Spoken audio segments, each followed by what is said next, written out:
నమస్తే, welcome to STV news. ముందుగా headlines చూద్దాం.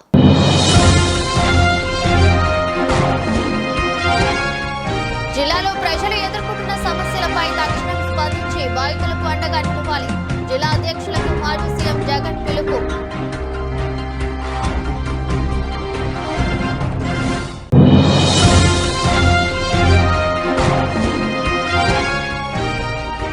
ఇచ్చిన మాట నిలబెట్టుకునే ప్రభుత్వం టీడీపీ ప్రభుత్వం. రిజిస్ట్రేషన్ పట్టాల పంపిణీలో ఎమ్మెల్యే బోండా ఉమామహేశ్వరరావు.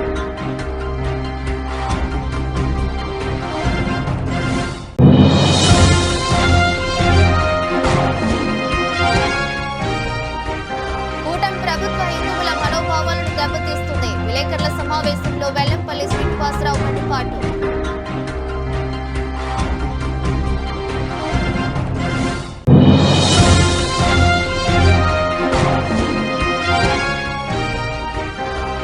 రాయనపాలెంలో పర్యటనకు అనుమతి లేదంటూ షర్మిల ఇంటి వద్ద పోలీసులు ముమ్మరింపు. షర్మిల నివాసం వద్ద హైటెన్షన్ వాతావరణం. ప్రధాని పర్యటనకు ప్రతిష్ట ప్రణాళికతో పకడ్బందీ ఏర్పాట్లు చేయాలని రాష్ట్ర వైద్య ఆరోగ్య శాఖ, కుటుంబ సంక్షేమ శాఖ జిల్లా ఇన్ఛార్జ్ మంత్రి సత్యకుమార్ యాదవ్ అధికారులను ఆదేశించారు. మే 2వ తేదీ అమరావతి రాజధాని పనుల పునఃప్రారంభ కార్యక్రమానికి ప్రధానమంత్రి నరేంద్ర మోదీ హాజరు కానున్న నేపథ్యంలో చేపట్టవలసిన ఏర్పాట్లపై మంగళవారం స్థానిక కలెక్టరేట్లోని పింగళి వెంకయ్య సమావేశ మందిరంలో రాష్ట్ర వైద్య ఆరోగ్య శాఖ, కుటుంబ సంక్షేమ శాఖ జిల్లా ఇన్ఛార్జ్ మంత్రి సత్యకుమార్ యాదవ్, జిల్లా కలెక్టర్ డాక్టర్ జి లక్ష్మీసా, శాసనసభ్యులు వసంత కృష్ణ ప్రసాద్, బోండా ఉమామహేశ్వరరావు, కొలికెపూడి శ్రీనివాసరావు, పర్యటన విధులు నిర్వహించే రూట్ ఆఫీసర్లు, లైజనింగ్ ఆఫీసర్లు, నోడల్ ఆఫీసర్లతో సమయ సమావేశం నిర్వహించారు. ఈ సందర్భంగా సత్యకుమార్ యాదవ్ మాట్లాడుతూ మే 2వ తేదీ అమరావతి రాజధాని పనుల పునఃప్రారంభ కార్యక్రమానికి రానున్న దృష్ట్యా అందరి భాగస్వామ్యంతో పర్యటనను విజయవంతం చేయాలన్నారు. రాష్ట్ర ముఖ్యమంత్రి నారా చంద్రబాబు నాయుడు ప్రధానమంత్రి పర్యటనను ప్రతిష్టాత్మకంగా తీసుకుని కేబినెట్ సబ్ కమిటీ ఏర్పాటు చేయడంతో పాటు ఇప్పటికే పలుమార్లు సమావేశాలు నిర్వహించి దశ నిర్దేశిస్తున్నారన్నారు. సమన్వయ సమావేశంలో మున్సిపల్ కమిషనర్ హెచ్ఎం ధ్యానచంద్ర, డిఆర్ఓఎం లక్ష్మీ నరసింహం, విజయవాడ ఆర్డీఓ కె చైతన్య తదితరులు పాల్గొన్నారు.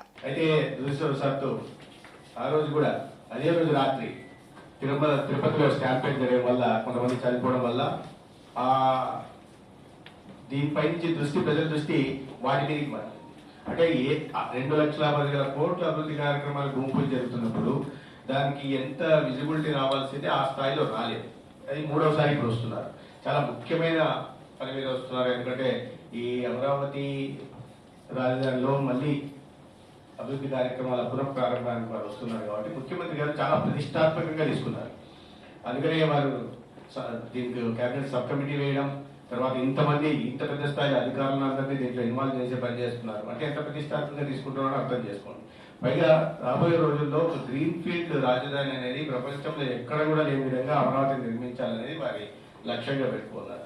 దానికోసం ఇవాళ 2వ తేదీ పూజ ప్రధానమంత్రి గారి ద్వారా ప్రారంభ పనుల కార్యక్రమాన్ని ప్రారంభించే పని చేస్తున్నారు. కాబట్టి ఇంత ప్రతిష్టాత్మకంగా తీసుకున్న దాన్ని విజయవంతం చేయాల్సిన బాధ్యత మనందరి మీద ఉంది. అయితే మనం సహజంగా మీరంతా చెప్పారు, మొబిలైజేషన్ ప్లాన్ అంతా చెప్పారు. మామూలు మీరు ఏం చేసిన సెల్ఫ్ హెల్ప్ గ్రూప్స్ నుంచో లేదా ఇంకోటో లేదా మీ డిపార్ట్మెంట్ నుంచి రెగ్యులర్గా తీసుకొచ్చే వాళ్ళని తీసుకొస్తున్నారు. దాని రావాలి, 100% టార్గెట్ రీచ్ కావాలి. దీంట్లో భాగంగా ఇంకోటి ఏంటంటే పొలిటికల్ పార్టీలకు సంబంధించిన యాక్టివిస్టులను కూడా మీరు ఎక్కువ ఇన్వాల్వ్ చేస్తుంది. ఎందుకంటే అవి వచ్చినప్పుడు ఆ ఉత్సాహం అక్కడ కనిపించాలి. మామూలుగా ఏముంటుంది, వీళ్ళు మాట్లాడుతున్నప్పుడు ఇంకోటి ప్రధానమంత్రి గారు మాట్లాడుతున్నప్పుడు భాష అర్థం కాకపోవచ్చు. కాబట్టి సైలెంట్ గా ఉంటారు. ఆ ఉత్సాహం కనిపించాలన్నమాట. ప్రధానమంత్రి గారు కూడా కనిపించాలి, ఆ జోష్ కనిపించాలనేది ముఖ్యమంత్రి గారి ఉద్దేశం. దాని కాబట్టి పొలిటికల్ పార్టీ నుంచి లీడర్షిప్ ఎలాగో ఎలక్టెడ్ రిప్రజెంటేటివ్స్ చూస్తున్నారు. వాళ్ళతో కోఆర్డినేట్ చేసే పని కూడా ఈ సందర్భంగా చేయాల్సింది. ఎందుకంటే వాళ్ళని కూడా ఇన్వాల్వ్ చేసి చేయాల్సిన అవసరం ఉంది. ఇంకోటి సరే, ఇంకో బాధ్యత, మీరు తీసుకొచ్చిన వాళ్ళు ఎవరైతే ఉన్నారో వీళ్ళకి చాలా స్పష్టంగా చెప్పాలి. వీళ్ళు ఏమవుతుంది, మొదలుగా మాట్లాడుతున్న వాళ్ళు చాలా తక్కువ మంది వక్తలు ఉన్నారు, ఎక్కువసేపు ప్రసంగాలు కూడా లేవు. మొత్తం కార్యక్రమం అంతా గంట 10 నిమిషాలు పూర్తి అయిపోతుంది. కానీ ప్రధానమంత్రి గారు మాట్లాడుతున్నప్పుడు ఎలాగో చూసేసాం కదా, ఇంకేముంది హిందీ మనకు ఎలాగో అర్థం కాదు కదా, లేచి వెళ్ళడం మొదలు పెడతారు. దాన్ని నిరోధించారు. ముందుగా చాలా స్పష్టంగా చెప్పాలి. కార్యక్రమం మొత్తం ఇక్కడ మీరు 2 గంటలుగా తీసుకొస్తారు, 1:30కో 2 గంటలకో తీసుకొచ్చి కూర్చోబెడతారు. దాదాపు 2.5 గంటలు కూర్చోవలసి వస్తుంది, లేదా 3 గంటల దాకా కూర్చోవలసి రావచ్చు. కాబట్టి అది స్పష్టంగా వెళ్తున్నప్పుడు మీరు కింద అయితే ఎవరైతే పాయింట్ ఆఫ్ కాంటాక్ట్ ఉందో వాళ్ళ ద్వారా ఏ బస్సులో అయితే వస్తున్నారో వాళ్ళకి చెప్పాలి. కార్యక్రమం పూర్తయ్యేదాకా మనం అక్కడ ఉండాలి, సభాస్థలిలోనే ఉండాలి. చివరి ప్రసంగంలో ప్రధానమంత్రి గారు పూర్తి అయిపోయి వాళ్ళు వేదిక వదిలిన తర్వాత మాత్రం లేచి రావాలని. లేదంటే ఒక్కసారి ఎలా ఉంటుందంటే మైండ్ సెట్ పబ్లిక్ ఇది ఎలా ఉంటుంది, ఒకరు లేచి మొదలు పెడితే వాళ్ళందరూ వాళ్ళ వెనక వెళ్ళడం మొదలు పెడతారు. ప్రధాన వక్త మాట్లాడుతున్నప్పుడు వెళ్ళిపోవడం అనేది బాగుండదు, కనిపించకపోవచ్చు ఎందుకంటే ఇన్ని లక్షల దీంట్లో, కానీ ఆ అవకాశం లేకుండా కూడా మీరు కింద స్థాయిలో చెప్పి తీసుకురావాలి. తీసుకొస్తున్నప్పుడు ఆ ఉత్సాహం కూడా కనిపించాలి అనే విధంగా కూడా మాట్లాడాల్సిన అవసరం ఉంది. అందరం పైగా ప్రధానంగా ఈ లెజన్ ఆఫీసర్ అయితే పెట్టారు, ఎందుకంటే చాలా ప్రముఖులు వస్తున్నారు. వాళ్ళకి ఎటువంటి ఇబ్బంది కలగకుండా వారి రిసీవింగ్ దగ్గర నుంచి, వారి హోటల్ తీసుకెళ్ళడం దగ్గర నుంచి, వారి వసతి దగ్గర నుంచి మరుసటి రోజు ఎటువంటి అంతరాయం లేకుండా వారిని సభాస్థలికి తీసుకొచ్చేదాకా సీనియర్లే ఉంటారు, మీరందరూ ఈ అనుభవం ఉన్న వాళ్ళే ఉంటారు, కానీ ఎక్కడ ఎటువంటి ఇబ్బంది లేకుండా చూసుకోవాలి. తర్వాత ఈ రోడ్డు కూడా తీసుకెళ్ళి మొబిలైజ్ చేస్తున్నప్పుడు కలెక్టర్ గారు చెప్పారు, ఆ రోడ్డు ఒకసారి ముందే మీరు అన్ని చూసుకుంటే ఎక్కడ ఇబ్బంది లేకుండా. ఇంత పెద్ద దీంట్లో మొబిలైజేషన్ 5 లక్షల దాకా మొబిలైజేషన్ వస్తున్నారు. వివిధ ప్రాంతాల నుంచి 9-8 జిల్లాల మీద ప్రధానంగా దృష్టి పెడితే రాష్ట్రం నుంచి కూడా ఈ రాజకీయ పార్టీకి సంబంధించిన నాయకత్వం కానీ లేదా పొలిటికల్ లీడర్షిప్ కూడా వస్తుంది. కాబట్టి కొన్ని ట్రాఫిక్ సమస్యలు కూడా వచ్చే అవకాశం ఉంది. లైన్ డిపార్ట్మెంట్ కానీ లేదా పోలీస్ డిపార్ట్మెంట్ కానీ ఆ ప్రాపర్ కోఆర్డినేషన్ ఉంటే కొద్దిగా ఎఫెక్టివ్ గా చేయాల్సిందే నేను కోరుతున్నాను. ఇది అందరూ మన బాధ్యత, ఎందుకంటే చాలా ప్రతిష్టాత్మక ముఖ్యమంత్రి గారు మరీ చెప్తున్నారు. క్యాబినెట్ సబ్ కమిటీ మీటింగ్లే 4 సార్లు పెట్టారు, ప్రతిరోజు రివ్యూ చేస్తున్నారు. కాబట్టి ఎంత ప్రతిష్టాత్మకంగా తీసుకున్నారనే విషయాన్ని మనం అందరం బాధ్యతగా తీసుకొని దీన్ని విజయవంతం చేయాలని, ఆ విజయవంతంలో మీరందరూ భాగస్వాములు కావాలని కోరుకుంటున్నారు. రాష్ట్రంలో ఈ కూటమి ప్రభుత్వం అధికారిని వచ్చాక ఇప్పటి వరకు గిరిజన ప్రాంతాల్లో 1300 కోట్ల రూపాయలతో పలు అభివృద్ధి పనులు చేపట్టడం జరిగిందని రాష్ట్ర మహిళా శిశు సంక్షేమం గిరిజన సంక్షేమ శాఖ మంత్రి గుమ్మిడి సంధ్యారాణి వెల్లడించారు. మంగళవారం రాష్ట్ర సచివాలయంలో ఆమె మీడియాతో మాట్లాడుతూ రాష్ట్రంలో అరకు కాఫీని 1,00,000 ఎకరాల్లో సాగు చేసేందుకు తగిన చర్యలు తీసుకోవడంతో పాటు అరకు కాఫీకి అంతర్జాతీయ స్థాయిలో గుర్తింపు తెచ్చేందుకు కృషి జరుగుతుందని తెలిపారు. ఇప్పటికే పార్లమెంట్ భవనంలోనూ రాష్ట్ర అసెంబ్లీ భవనంలోనూ అరకు కాఫీ ప్రత్యేక స్టాల్స్ ను ఏర్పాటు చేయడం ద్వారా విస్తృత ప్రచారం గావించడం జరిగిందని అన్నారు. గిరిజన ప్రాంతాల్లో డోలి మూతలను పూర్తిగా నివారించేందుకు 1,000 కోట్ల రూపాయలతో మారుమూల ప్రాంతాలన్నిటికీ మెరుగైన రహదారులను అందుబాటులోకి తెస్తున్నట్లు పేర్కొన్నారు. ఈరోజు నా 2 శాఖలైనటువంటి ట్రైబల్ వెల్ఫేర్ డిపార్ట్మెంట్ అలాగే ఉమెన్ అండ్ చైల్డ్ వెల్ఫేర్ డిపార్ట్మెంట్లో ఈ 10 నెలల కాలంలో జరుగుతున్నటువంటి చాలా వరకు విషయాలన్నీ కూడా ప్రజలకి చెప్తూ వస్తున్నాం. అయితే లేటెస్ట్గా కొన్ని విషయాలు మీతో షేర్ చేసుకోవాలని రావడం జరిగింది. ముఖ్యంగా గత ప్రభుత్వంలో కేంద్రం నిధులు ఏవన్నీ కూడా అంటే కేంద్ర ప్రభుత్వంతో సమన్వయం చేసుకోకపోవడం వల్ల అక్కడి నుంచి నిధులైతే ఏవి వచ్చేవి కాదు. మీ అందరికి కూడా తెలుసు. మన ప్రభుత్వం వచ్చిన తర్వాత, కూటమి ప్రభుత్వం వచ్చిన తర్వాత కేంద్రంతో పూర్తిగా సమన్వయం చేసుకుంటూ సెంట్రల్ నుంచి వచ్చినటువంటి ఫండ్స్ అన్నిటిని కూడా మనం వినియోగించుకోవడం జరుగుతుంది. ముఖ్యంగా యూసీలు గత ప్రభుత్వం ఇవ్వకపోవడం వల్ల యూటిలైజేషన్ సర్టిఫికేట్స్ చాలా వరకు నిధులు రాకుండా మనం చాలా ఇబ్బందులు పడే పరిస్థితి కూడా వచ్చింది. కాబట్టి ఈరోజు అట్లాంటి ఇబ్బందులు లేకుండా ముఖ్యంగా గిరిజన ప్రాంతాల్లో డోలీ మోతలు లేకుండా సురక్షితంగా మహిళలు ప్రసవించాలని, అలాగే ఎవరైనా అనారోగ్యంతో బాధపడుతున్న వాళ్ళకి కూడా డోలీ మోతలు లేకుండా రహదారి సౌకర్యాలు కల్పించాలని కేవలం ఈ 10 నెలల కాలంలోనే దాదాపు 1,000 కోట్ల రూపాయలు రోడ్లు శాంక్షన్ చేసి వేయటం జరుగుతోంది. కొన్ని పనులు ప్రాసెస్లో ఉన్నాయి, కొన్ని జరుగుతూ ఉన్నాయి, కొన్ని పూర్తయిపోయి మేము ఆల్రెడీ ప్రారంభోత్సవాలు కూడా చేయడం కూడా జరిగింది. మీరందరూ కూడా చూశారు. ముఖ్యంగా గిరిజన ప్రాంతాల్లో అతి ముఖ్యంగా ఒక 5 పాయింట్స్ మీద ముందుకు వెళ్తున్నాం. ఒకటి త్రాగునీరు, సాగునీరు, రహదారి సౌకర్యాలు, విద్య, వైద్యం. ఈ 5 ఉంటే గిరిశిఖర ప్రాంతాల్లో కూడా 80% వరకు కష్టాలన్నీ పోతాయి. ముఖ్యంగా గౌరవ ముఖ్యమంత్రి నారా చంద్రబాబు నాయుడు గారు వీటి మీద ఎక్కువ దృష్టి పెట్టమని నాకు మొదటి మీటింగ్లోనే ఆయన ఆదేశాలు ఇవ్వడం జరిగింది. వారి ఆదేశాలకు అనుగుణంగా కేంద్రంతో సమన్వయం చేసుకుంటూ అక్కడి నుంచి నిధులు కూడా తెచ్చుకుంటూ, మీకు మొన్ననే తెలుసు గౌరవ డిప్యూటీ సీఎం గారు కూడా అరకు పాడేరుకి కేంద్ర ప్రభుత్వం నుంచి వచ్చినటువంటి 550 కోట్ల నిధుల్ని ఇవ్వటం కూడా జరిగింది. ఎందుకంటే కేంద్రంతో సమన్వయం చేసుకుంటేనే ఈరోజు మేము అన్ని విధాలుగా వాళ్ళకు కూడా చేయగలుగుతున్నాం. ఎందుకంటే గత ప్రభుత్వం చేసిన గాయాలు ఇంకా మనకు మానలేదు, మీ అందరికీ తెలుసు. కాబట్టి స్టేట్ గవర్నమెంట్ ఇస్తున్న వాటికి కూడా సెంట్రల్ గవర్నమెంట్ కూడా ఇతోధికంగా కాస్త సహాయపడడం వల్ల, మేము యూసీ సర్టిఫికేట్లు కూడా ఇవ్వడం వల్ల, ముఖ్యంగా గిరిజన ప్రాంతాల్లో రహదారి సౌకర్యాలతో పాటు ఏ గ్రామానికి కూడా త్రాగునీరు లేదు అనే విషయం రాకుండా అందరికీ ఇస్తున్నాం. నేను వచ్చేటప్పటికి దాదాపు 1600 గ్రామాలకి త్రాగునీటి సౌకర్యం లేదు. మేము వచ్చిన తర్వాత ఆ గ్రామాలన్నిటి కూడా త్రాగునీరు సౌకర్యం కల్పించడం జరిగింది. ముఖ్యంగా పిల్లలందరికీ కూడా సమ్మర్ హాలిడేస్ ఇచ్చారు. ఈ సమ్మర్ హాలిడేస్ కంటే ముందు పిల్లలు స్కూల్స్ చూస్తే చాలా బాధ అనిపించేది. స్కూల్స్ కానీ, వాళ్ళ కాంపౌండ్ వాల్స్ లేకపోవడం కానీ, టాయిలెట్స్ లేకపోవడం కానీ, ఆర్ఓ ప్లాంట్స్ లేకపోవడం కానీ, కొన్ని ఆల్రెడీ ఈ 9 నెలల్లో వాళ్ళందరికీ కూడా ఇవ్వడం జరిగింది. ఇప్పటికీ 156 కోట్లు పెట్టి స్కూల్స్లో మౌలిక సదుపాయాలు కల్పించడం కోసం మేము ఏర్పాటు చేస్తున్నాం. ఈ 1.5 మంత్ సమ్మర్ హాలిడేస్లో పూర్తి చేస్తాం. పిల్లలు మళ్ళీ స్కూల్స్ తిరిగి వచ్చేటప్పటికి వాళ్ళకి పూర్తి స్థాయిలో త్రాగునీరు, టాయిలెట్స్ పూర్తిగా ఉంటాయి.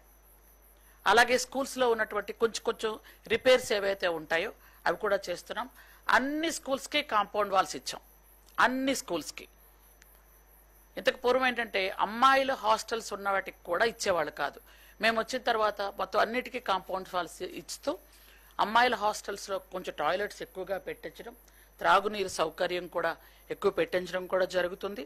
అలాగే మీరంతా మొన్నే చూశారు 10th క్లాస్ అండ్ ఇంటర్మీడియట్ రెండు కూడా మనం ఎంత మంచి స్థాయిలో, అంటే ముఖ్యంగా పార్వతీపురం మన్యం జిల్లా ఫస్ట్ వచ్చేది.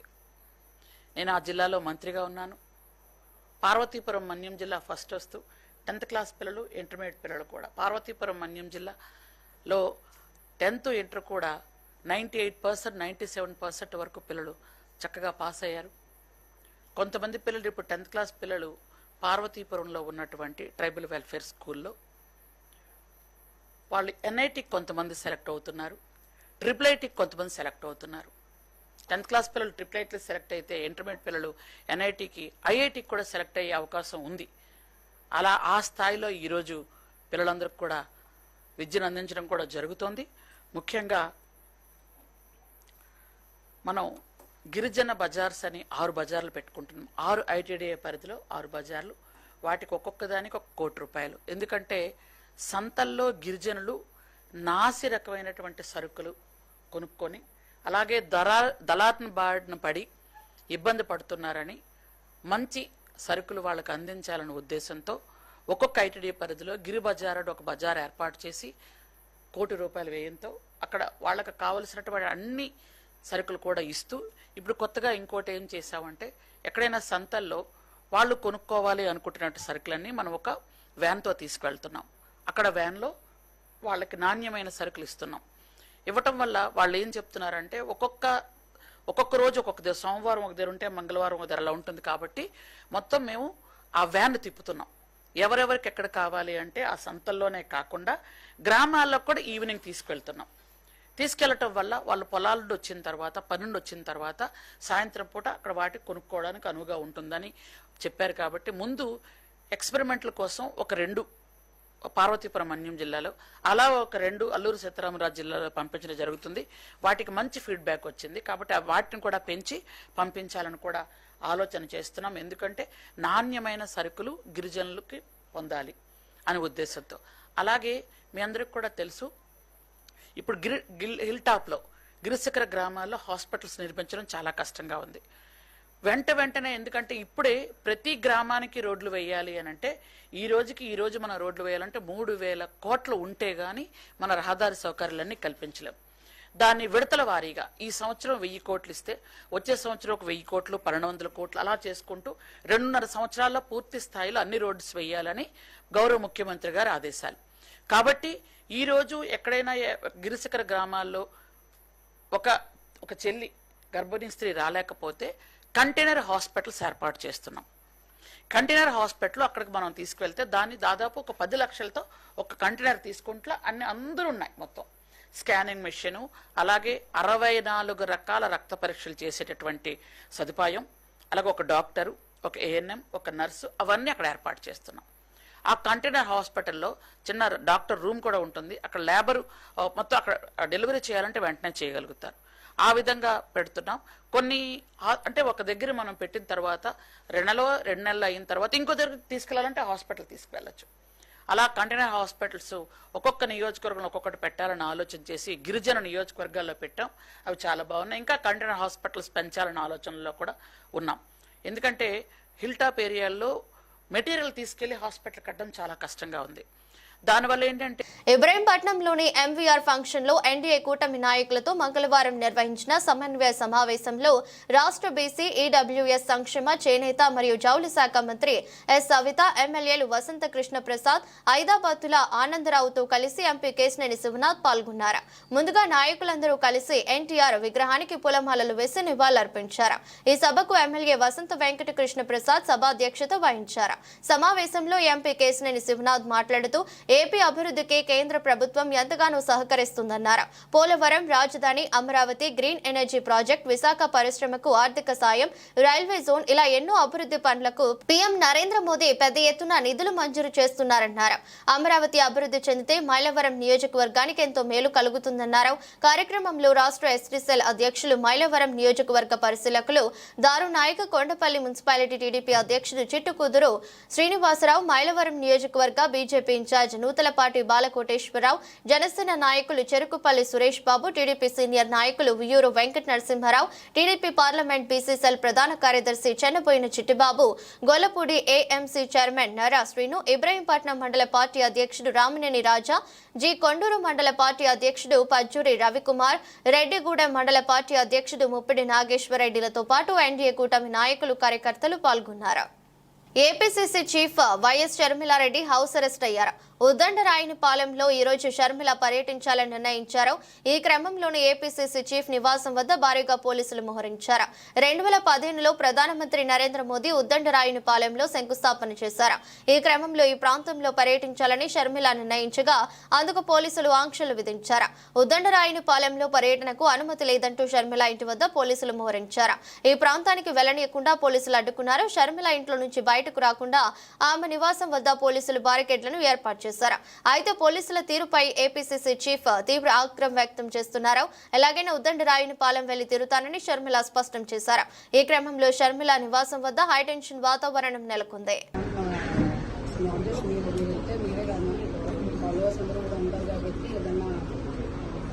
నేను నా ఒక్క సెక్యూరిటీ ఎవరు నాకు సెక్యూరిటీ ఒక్క సెక్యూరిటీ లేదు. ఎందుకు వస్తుంది? Can you explain how? అరే మీ ఇన్పుట్ మీకు ఉండొచ్చండి. మా కాన్స్టిట్యూషనల్ రైట్స్ మాకు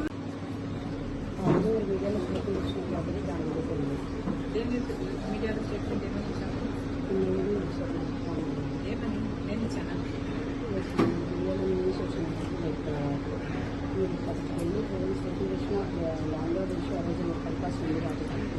నేను స్టేట్మెంట్ ఇచ్చినా law and order issue arrange అవుతుందా?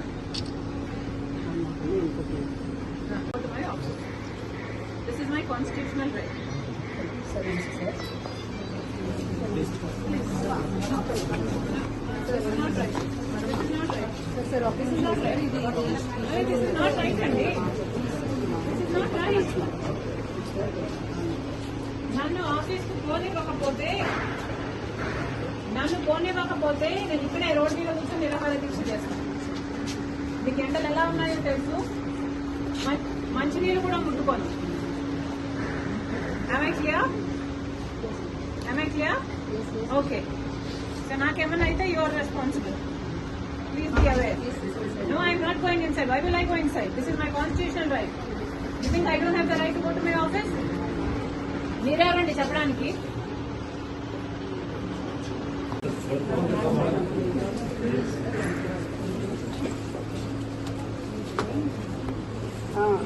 No. You are abusing me. You are abusing me. You don't have the right. నా మీద చేయేసే హక్కు కూడా మీకు లేదు. చేయండి ఫస్ట్ చేయండి. చేయండి. నా మీద చేతులేసే హక్కు మీకు లేదు. చేయండి. Move. I can't breathe. Move. Give me space. I can't breathe. You're suffocating me. Move. నా మీద చేయేసే హక్కు మీకు లేదు. చంద్రబాబు గారు, this is not right. Madam మీరు ఆఫీస్ ఆంధ్రప్రదేశ్ లో ఒక మహిళ మీద, అది కూడా ఒక పార్టీ చీఫ్ మీద ఇంత అన్యాయం చేస్తున్నారంటే మీరు అసలు. మేడం ఆఫీస్ కి వరకు వెళ్తాంటే వి విల్ అలౌ మేడం. అక్కడి నుంచి Let me go. మీరు కోఆపరేట్ చేస్తారు. Okay, let me go to my office. మీరు ఆఫీస్ కి వెళ్తారు. Let me go to my office. Office కి ఓన్లీ ఆఫీస్ కి Let me go to my office. Will you cooperate చేసి ఆఫీస్ కి వెళ్తారు. I have always cooperated with law and order. You will not find an instance where I did not. Okay madam. Office work అయితే Leave this. Move. Simhachalam ఘటన పట్ల దిగ్భ్రాంతిని వ్యక్తం చేస్తూ మాజీ దేవాదాయ ధర్మదాయ శాఖ మంత్రి YSR Congress party political affairs committee సభ్యులు వెలంపల్లి శ్రీనివాసరావు బుధవారం నాడు విలేకరుల సమావేశం నిర్వహించారు. కూటమి ప్రభుత్వం హిందువుల మనోభావాలను దెబ్బతీస్తుంది. కూటమి ప్రభుత్వం హిందూ దేవాలయాల పట్ల అగౌరవంగా ప్రవర్తిస్తుంది. కేవలం హిందువులను ఓటు బ్యాంకుగా మాత్రమే వాడుకుంటుంది. హిందూ దేవాలయాల పరిరక్షణలో కూటమి ప్రభుత్వం విఫలం. హిందూ దేవాలయాల అభివృద్ధికి కూటమి ప్రభుత్వం ఏమాత్రం చర్యలు తీసుకోవడం లేదు. గతంలో కూడా కూటమి ప్రభుత్వం హిందూ దేవాలయాలను కూల్చివేసింది. చెత్త వ్యాన్లో దేవతామూర్తులను తీసుకెళ్లిన వైనం కూటమి ప్రభుత్వందే. గోదావరి పుష్కరాల్లో పబ్లిసిటీ పిచ్చితో 29 మంది భక్తుల ప్రాణాలు తీసిన కూటమి ప్రభుత్వం వస్తే హిందూ భక్తుల ప్రాణాలు గల్లంతవుతున్నాయి. ఈ సింహాచలం ఘటన చాలా బాధాకరం. 8 మంది భక్తులు చనిపోవడం దిగ్భ్రాంతికి గురి చేసింది.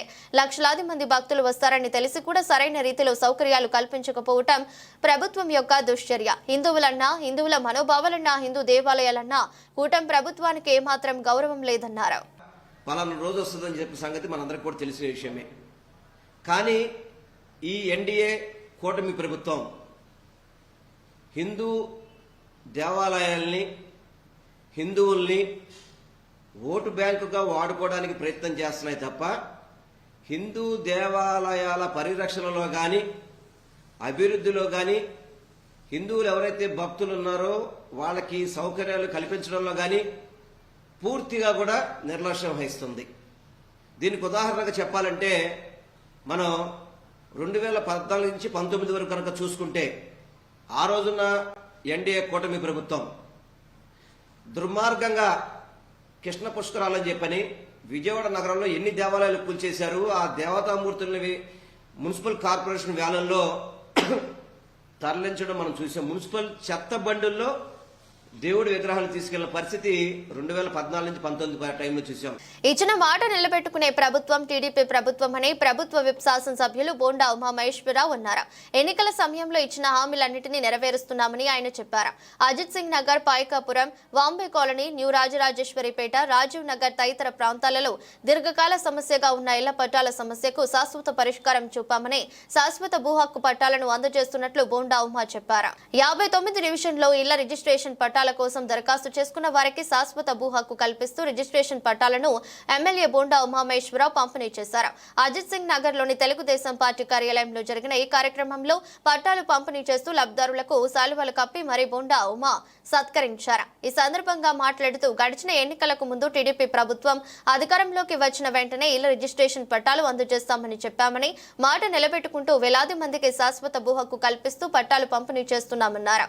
అదేవిధంగా నియోజకవర్గంలో ప్రతి ప్రజా సమస్య పరిష్కరించే దిశగా చర్యలు చేపట్టామని తెలిపారు. టీడీపీ కూటమి ప్రభుత్వం అధికారంలోకి వచ్చిన వెంటనే పింఛను 4,000 రూపాయలు చేశామని, త్వరలోనే కొత్త పింఛన్లు కూడా ఇవ్వనున్నట్లు చెప్పారు. అన్న క్యాంటీన్లు ప్రారంభించామని, మహిళా అభ్యున్నతి దిశగా పథకాలను అమలు చేసేందుకు ప్రభుత్వం రంగం సిద్ధం చేసిందన్నారు. రానున్న కాలంలో సెంట్రల్ నియోజకవర్గ సమగ్ర అభివృద్ధి జరుగుతుందన్నారు. ప్రజల కోసం పనిచేసే ఎమ్మెల్యే ఉంటే ప్రజలకు ఏ విధంగా మేలు జరుగుతుందో చేసి చూపుతానని బోండా ఉమా చెప్పారు. ఇళ్ల రిజిస్ట్రేషన్ పట్టాలు అందుకున్న లబ్ధిదారులు మాట్లాడుతూ ఇళ్ల పట్టాల కోసం ఏళ్ల తరబడి ఎదురు చూపులు చూస్తున్నామని, మా సమస్యను పరిష్కరించినందుకు ఎమ్మెల్యే బోండా ఉమాకు ధన్యవాదాలు తెలిపారు. ఏదైతే ప్రజలకి వాగ్దానాలు ఇచ్చామో, ఇచ్చిన ప్రతి హామీని, ప్రతి వాగ్దానాన్ని నెరవేరుస్తూ ఈ 9 నెలల్లో సెంట్రల్ నియోజకవర్గంలో అటు అభివృద్ధి, సమస్యల పరిష్కారం, అలాగే ముఖ్యమంత్రి సహాయ నిధి అనేక రకాలుగా ప్రజలకి అందుబాటులో ఉంటూ సేవ చేస్తూ ఉన్నాం. ఇవాళ ముఖ్యంగా ఎప్పటి నుంచో అపరిష్కృతంగా ఉన్నటువంటి సమస్యలు ఇళ్ల రిజిస్ట్రేషన్లు ఆర్ఆర్పేటలో కానీ, బాంబే కాలనీలో కానీ, సింగనగరు, రాజీవ్ నగరు, సుందరీ నగరు, శాంతినగరు ఎన్నిటిలో కూడా పరిష్కారం దిశగా రిజిస్ట్రేషన్ చేయించాం. ఆ రిజిస్ట్రేషన్ని చేయించి వాళ్ళందరికీ కూడా పట్టాలు ఇవ్వటం వల్ల, వాళ్ళందరూ కూడా రిజిస్ట్రేషన్ కాగితాలు ఇవ్వటం వల్ల శాశ్వత పరిష్కారం లైఫ్లో వన్ టైం సొల్యూషన్గా తీసుకొచ్చాం. అందరికీ మేలు చేసాం. అట్లాగే జీవో నెంబర్ 30తో రేపు ప్రభుత్వ స్థలాల్లో ఆక్రమించుకుని ఉన్నటువంటి వాళ్ళకు కూడా జీవో నెంబర్ 30 తీసుకొచ్చాం. ఆ 30 ఎన్యూమరేషన్ జరుగుతుంది. ఏదైతే నందమూరి నగరు, అలాగే మన గిరిపురం, సుబ్బరాజు నగరు ఎన్ని ఏరియాల్లో కూడా అవి కూడా త్వరలో రిజిస్ట్రేషన్ చేసి వాళ్ళకు కూడా పట్టాలు ఇస్తాం. ఈ ప్రభుత్వం ప్రజల కోసం నిరంతరం పనిచేస్తూ ఉంది. ఈ ఎమ్మెల్యే కార్యాలయం నిరంతరం ప్రజల కోసం పనిచేస్తూ ఉంది. మా డివిజన్ నాయకులు తీసుకొచ్చినటువంటి సమస్యలన్నింటినీ కూడా పరిష్కరిస్తూ ఉన్నాం. ఈరోజు 59వ డివిజన్లో డివిజన్ పార్టీ అధ్యక్షుడు బంగారు నాయుడు కానీ, ప్రధాన కార్యదర్శి వేల్పుల్ రాజేష్ కానీ, మా ఇన్ఛార్జి జాన్వల్లి కానీ ఇవాళ నిరంతరం కూడా అక్కడ పనిచేయటం వల్ల ఈ పట్టాల సమస్యని పూర్తి చేయగలిగాం. రిజిస్ట్రేషన్లు కంప్లీట్ చేసి డాక్యుమెంట్లు చాలా సంతోషంగా ఉంది. భవిష్యత్తులో కూడా వీళ్ళందరికీ అలాగే సేవ చేస్తామని తెలియజేస్తాం. కాలం నుంచి 1985 సంవత్సరం నుంచి సింగనగర్లో 59వ డివిజన్లో ఆంజనేయ స్వామి దేవాలయం నిర్వహణ చేస్తున్నాను. దేవాలయం కట్టించాను. అప్పటి నుంచి ఈ పట్టా కోసం చాలా పర్యాయములు గవర్నమెంట్ వారి చుట్టూ తిరిగాం, కానీ పరిష్కారం అవ్వలేదు. ఇప్పుడు మన ఎమ్మెల్యే గారు బోండా అమ్మగారి యొక్క సహకారంతో త్వరగా వెంటనే పరిష్కారం అయ్యి మాకు పట్టా ఇప్పించడం జరిగింది. వారిని, వారి కుటుంబాన్ని ఆ ఆంజనేయ స్వామి ఎల్లవేళలా కాపాడాలని కోరుకుంటున్నాం. జిల్లాలో ప్రజలు ఎదుర్కొంటున్న సమస్యలపై తక్షణం స్పందించి బాధితులకు అండగా నిలవాలని జిల్లా అధ్యక్షులకు మాజీ సీఎం జగన్ పిలుపునిచ్చారు. ప్రజా వ్యతిరేక అంశాలపై గట్టిగా పోరాడాలని, పార్టీ కార్యక్రమాలను చురుగ్గా నిర్వహించాలని స్పష్టం చేశారు. వైసీపీ అధినేత జగన్ పార్టీ పునర్నిర్మాణంపై దృష్టి సారించారు. ఇందులో భాగంగా ఈరోజు పార్టీ జిల్లా అధ్యక్షులతో మాజీ సీఎం జగన్ కీలక సమావేశం నిర్వహించారు. పార్టీని క్షేత్రస్థాయిలో మరింత బలోపేతం చేసేందుకు అనుసరించాల్సిన వ్యూహాలు, ప్రతిపక్షంగా సమర్థవంతంగా పనిచేయాల్సిన తీరుపై ఆయన నేతలకు దిశానిర్దేశం చేశారు. ఈ సందర్భంగా జగన్ మాట్లాడుతూ ప్రతిపక్షంలో ఉన్నప్పుడే నాయకుల్లో ఉండే నిజమైన నాయకత్వ ప్రతిభ బయటపడుతుందని అన్నారు. భారీ లక్ష్యం ఉన్నప్పుడే బ్యాట్స్మెన్ ప్రతిభ ఏంటో తెలుస్తుంది. అప్పుడే అతడు ప్రజలకు ఇష్టమైన ఆటగాడు అవుతాడు. రాజకీయాల్లో కూడా ఇది ఇంతే. ప్రతిపక్షంలో మనం చేసే పనుల ద్వారానే మనల్ని మనం నిరూపించుకుంటాం. ప్రజల్లో, పార్టీలో గౌరవం, ఇమేజ్ పెరుగుతాయి. మన పనితీరుతోనే మన్ననలు పొందగలుగుతాం. అందరూ ధోనిలో తయారు కావాలి అని చెప్పారు. వార్తలు ముగించే ముందు మరోసారి హెడ్లైన్స్.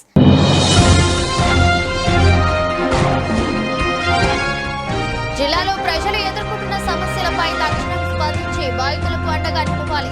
జిల్లా అధ్యక్షులకు మాజీ సీఎం జగన్ పిలుపు.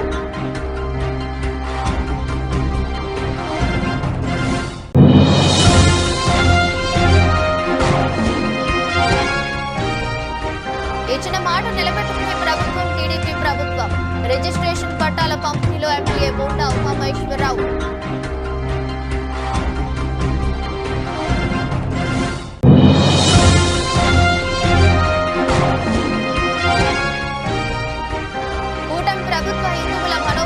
దెబ్బతీస్తుంది. విలేకరుల సమావేశంలో వెల్లంపల్లి శ్రీనివాసరావు మండిపాటు.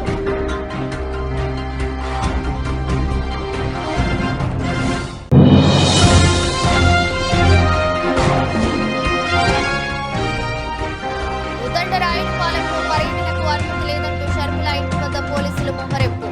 షర్మిల నివాసం వద్ద హైటెన్షన్ వాతావరణం. ఇది రెస్ట్ బులెటిన్. మరో బులెటిన్లో మళ్ళీ కలుద్దాం. అంతవరకు సెలవు. నమస్కారం.